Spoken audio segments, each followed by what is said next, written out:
Hey guys, today I will show you how to reset your Binance two-factor authenticator. So first what you need to do is log in to your Binance account on your phone. Once you're inside, go to your profile and then open the security section. Here you'll see Binance Google Authenticator listed. If you want to change it, simply tap on it and then select continue to move forward. But if you don't have access to your authenticator and can't log in, go ahead and enter your login details as normal. When you reach the security verification screen, choose Binance Google Authenticator and then tap security verification unavailable. At this point, Binance will give you options to reset verification through your phone or your email.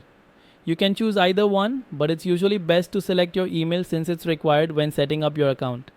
Once you've made your choice, confirm the reset.